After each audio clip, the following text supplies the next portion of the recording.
Добрый вечер. В эфире информационный выпуск Амшикшара. Коротко о темах в сегодняшнем выпуске. Парламент принял ряд поправок в закон о выборах депутатов Народного собрания. В то же время несколько других поправок отклонены.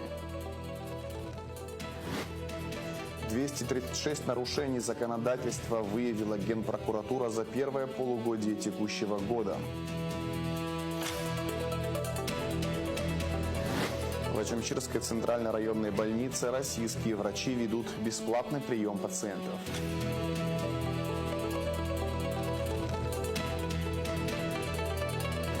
В библиотеке Лермонтова в Санкт-Петербурге прошел День Абхазии. Мероприятие объединило жителей и гостей города.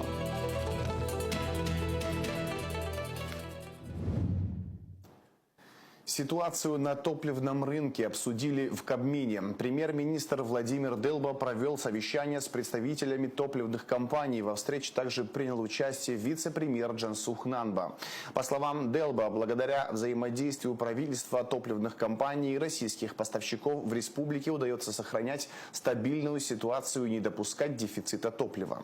Также обсудили подготовку к курортному сезону, вопросы логистики, взаимодействия с российскими поставщиками и обеспечение республики битумом для дорожных работ.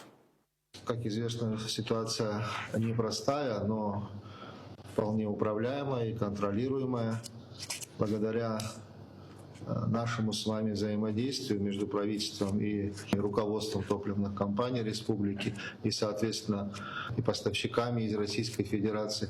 Нам до сегодняшнего дня удалось, и я так полагаю, что эта тенденция будет продолжаться, не создавать дефицит нефтепродуктов в Республике Абхазия.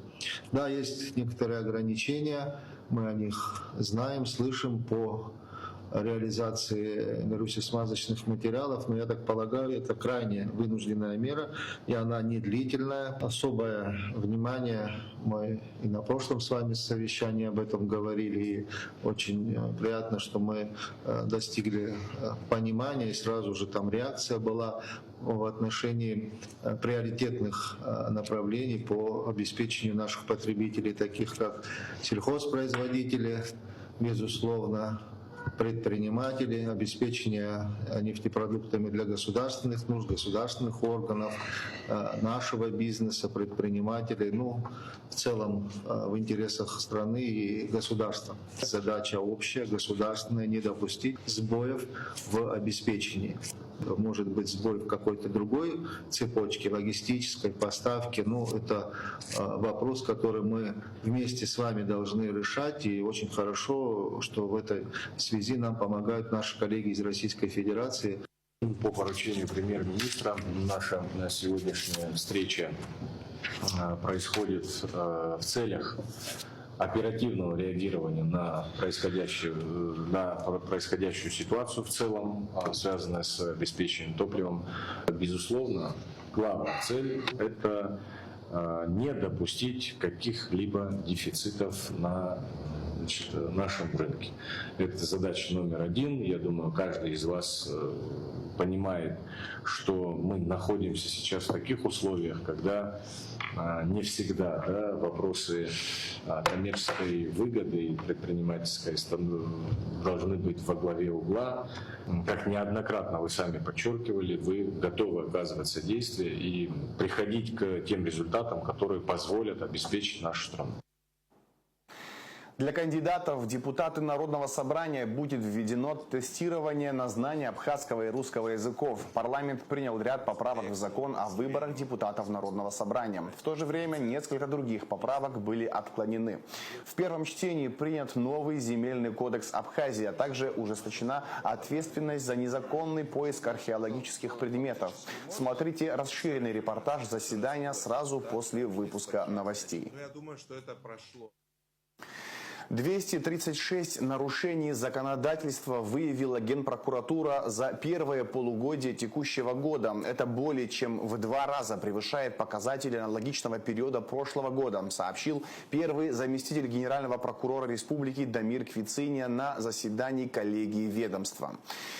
Зарегистрировано 292 преступления, что на 3,2% больше, чем в прошлом году. Возросло и количество тяжких и особо тяжких преступлений.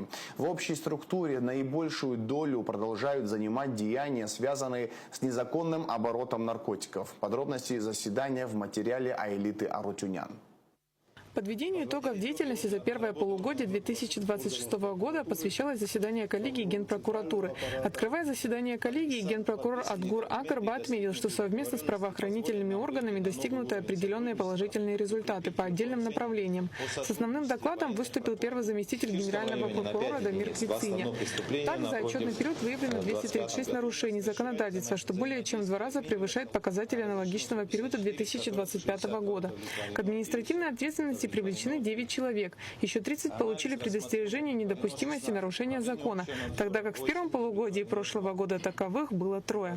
Сам генпрокурора также добавил, что благодаря принятым прокуратурой мерам в бюджет республики и в пользу организации удалось возместить 19 миллионов 131 тысячу рублей. За аналогичный период прошлого года сумма возмещенного ущерба составляла 72 миллиона 404 тысячи рублей. За первое полугодие 2026 года правоохранительными органами Республики Абхазия зарегистрировано 292 преступления, что на 9 единиц больше, чем за аналогичный период прошлого года.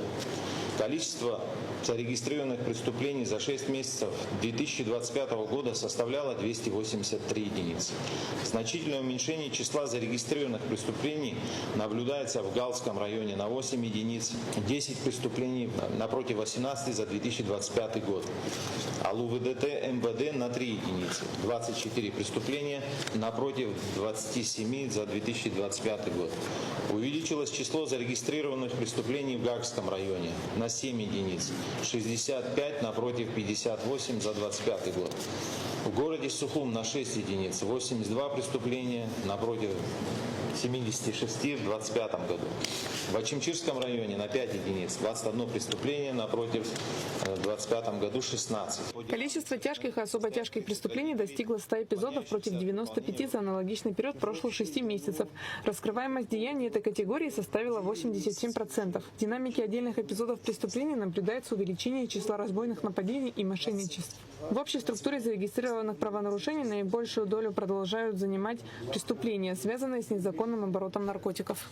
Продолжает оставаться сложная ситуация с незаконным оборотом и немедицинским потреблением наркотических средств, психотропных и сильно действующих веществ. В отчетном периоде зарегистрировано 97 преступлений данной категории, что отражает существенный рост на 24 единицы или 32,8%, чем за аналогичный период 2025 года. Однако качественная структура регистрируемой преступности указывает на сохранение смещения органов внутренних дел в сторону выявления фактов хранения и потребления запрещенных веществ без цели сбыта. По мнению Квициня, для эффективного противодействия незаконному обороту наркотиков и перелома негативных тенденций требуется реализовать комплекс организационно-практических мер, направленных на модернизацию методов оперативно-розыскной деятельности и усиление межведомственного взаимодействия. Также Квициня затронул тему ДТП. За анализируемый период в Республике Абхазия имело место 58 дорожно-транспортных происшествий, в результате которых погибло 17 лиц. За аналогичный период 2025 года имело место 51 дорожно-транспортное происшествие, в результате которых погибли 20 человек. Таким образом, число ДТП увеличилось на 7 единиц, а количество погибших уменьшилось на 3 человека. Данные показатели свидетельствуют о сохранении крайне неблагоприятной и нестабильной обстановки в сфере обеспечения безопасности дорожного движения, системный кризис в сфере контроля за дорожной дисциплиной. Следственным управлением Генпрокуратуры расследуется уголовное дело, вызвавшее широкий общественный резонанс по обвинению Кристины Лахиной в убийстве малолетнего ребенка. В ходе предварительного расследования выполнен значительный комплекс следственных и процессуальных действий, направленных на полное всестороннее и объективное установление всех обстоятельств совершенного преступления. В настоящее время уголовное дело находится на завершающей стадии расследования. Обвиняемая Лахина содержится под стражей. По завершении коллегии Адгур Акарба особо подчеркнул, что необходимо усилить работу в каждом районе страны. Будут приняты кадровые решения. После моих последних указаний и поручений вы частично работу выполните. Я понял для себя, что мое присутствие тоже должно быть обусловлено, и я постоянно буду этим заниматься, чтобы вы понимали. Мы будем чаще с вами встречаться. Я даю вам еще немного времени, но это будет не до конца года. Это будет в течение месяца. Вот сейчас вы как начали с июля месяца перестраивать свою работу, я вам даю еще немного времени, и мы каждую неделю будем отслеживать за тем, чем вы занимаетесь. К вам будут представлены Следственное управление, Управление общего надзора, Генеральной прокуратуры и другие управления будут внимательно следить за тем, как вы исполняете свои обязанности. Генпрокурор жестко раскритиковал районные прокуратуры по итогам полугодия и анонсировал кадровые перестановки. Адгур Акрба также отметил, что во втором полугодии будут проведены лекционные занятия по самым актуальным вопросам и проблемам, наиболее приближенным к практической работе. Айлита Арутюнян, Алексей Гухава, Абхазское телевидение. В ходе СВО погиб Казбек Яхагоев, сын участника Отечественной войны народа Абхазии, кавалер ордена Леона, председателя Кабардино-Балкарского союза абхазских добровольцев Сергея Яхагоева, сообщает Абснепресс. Соболезнования ветерану выразили в благотворительном фонде «Помним». Участие Казбека Яхагоева в СВО – это очевидное подтверждение преемственности семейных традиционных ценностей, мужества, самоотверженности, готовности прийти на помощь тем, кто нуждается в защите и поддержке. И это, вне всякого сомнения, результат вашего воспитания. На личном примере вы преподали сыну главный урок – жить и поступать достойно по-мужски, говорится в телеграмме, направленной на имя Сергея Яхагоева. В Очимчирской центральной районной больнице российские врачи ведут бесплатный прием пациентов. В общем, в Абхазию прибыли 18 специалистов по более дефицитным специальностям. Они пробудут в Абхазии до конца месяца. Все подробности в материале Миланы Агарба. Российские врачи направлены в Очимчирскую центральную районную больницу в рамках межгосударственных договоренностей между министерствами здравоохранения для помощи местным медикам в летний курортный сезон. Вот уже более 2 недель врач-кардиолог Андрей Шаврин трудится в Абхазии, оказывая неоценимую помощь в Очимчирской центральной районной больнице. Его профессионализм и преданность делу вдохновляют местных медиков. В течение 20 дней количество пациентов неуклонно увеличивается, отметил врач-кардиолог. Результаты работы можно определить по количеству пациентов.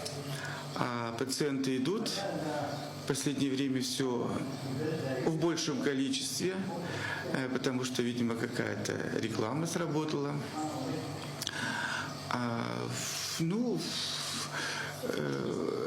Проблемы кардиологические у пациентов есть, поэтому работаем. На базе этой больницы при помощи русских врачей повышают и квалификацию местных врачей. Главврач Лаша Какалия отметил, что за 20 дней каждый из специалистов принял по 100 человек. И такая помощь очень полезна. Это была большая помощь нам, учитывая, что начинается туристический сезон, увеличивается поток пациентов. Так как в этом году штатное расписание не предоставляется возможным расширить и принять на работу местных докторов, то та помощь, которую нам прислали в лице кардиолога и хирурга, была очень полезна. Местные жители отмечают, как приятно и удобно, что врачи приезжают в их район. Это позволяет им получать медицинскую помощь, не выезжая далеко от дома. Не все пациенты были в курсе прибытия врачей и попали на прием случайно, отмечают они. В своем районе получить медицинскую помощь, еще квалифицированную, хотелось подчеркнуть и добавить. Нам это очень приятно. Спасибо тем, кто это организовал. Спасибо врачам за их отношение к нам. Я не знала, я в очереди там стояла. Сказали, что у нас русские приехали, обследуют. Я так случайно попала. Основная задача врачей – оказание медицинской помощи жителям республики и туристам в период пикового курортного сезона, когда нагрузка на систему здравоохранения значительно возрастает. Милана Агарба, Давид Хашиг, Абхазское телевидение. Делегация Минэнерго Абхазии Черноморэнерго посетила технопарк «Искра Волга» в Татарстане. Представителям республики показали полный цикл создания интеллектуальных приборов учета, которые уже используются в Абхазии, а также выпуск других видов электрооборудования, кабельных систем и зарядных станций. Министр энергетики Абхазии Батал Мушба отметил, что визит позволил оценить возможности дальнейшего сотрудничества и внедрения современных технологий в энергосферу республики. Абхазская культура в сердце Петербурга. В библиотеке Лермонтова прошел День Абхазии. Мероприятие, организованное в рамках фестиваля Лермонтов Фест-2026, объединило жителей и гостей города, чтобы познакомить их с самобытной культурой, историей и традициями абхазского народа. День Абхазии открылся церемонией возложения цветов к памятнику принцу Ольденбургскому на Литейном проспекте. Ольденбургский представитель императорской семьи много сделал для развития российской государственности и культуры на Кавказе, в том числе и на территории современной Абхазии. Основная часть программы развернулась в Центральной библиотеке имени Лермонтова. Главным событием стало открытие уникальной выставки «История и культура Абхазии». В ее экспозицию вошли редкие материалы и фотографии из личных архивов абхазских семей, проживающих в Санкт-Петербурге.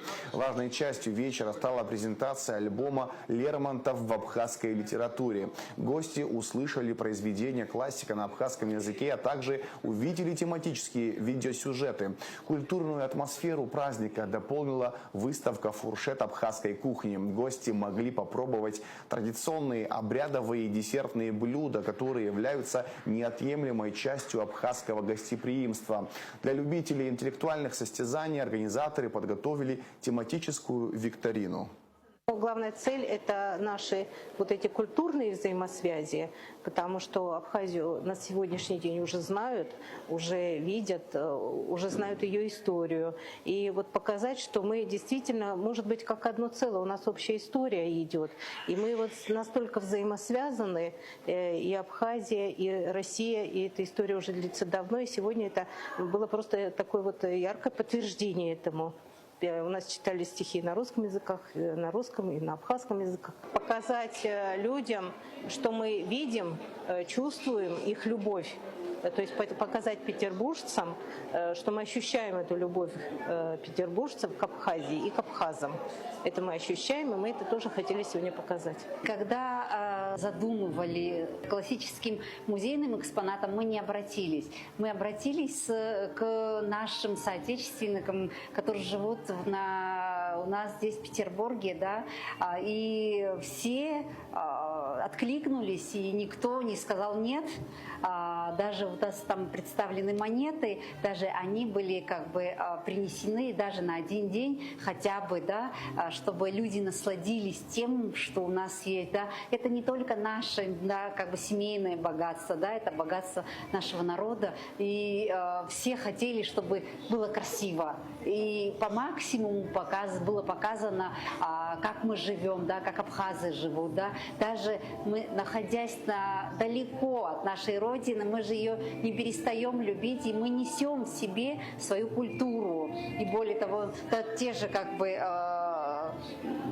лопатка, чем варит мамалыгу. Каждая абхазка имеет дома у себя, да, она варит мамалыгу, если даже по праздникам, тем не менее. То есть таким образом все откликнулись, и мы получили вот очень красивую выставку, на мой взгляд.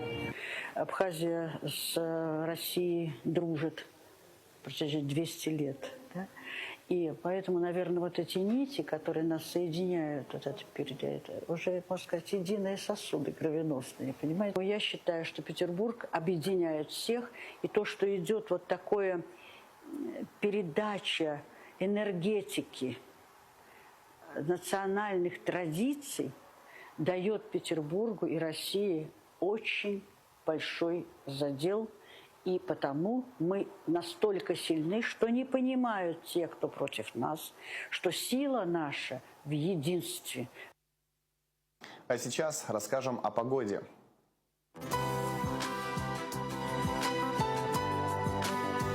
Четверг, 23 июля в Абхазии со второй половины дня дождь, гроза, удушливо жаркая погода. Температура воздуха ночью 16-21, днем 27-32 градуса тепла. Температура морской воды плюс 26 градусов. На этом информационный выпуск Шевшара подошел к концу. Всего хорошего, до новых встреч.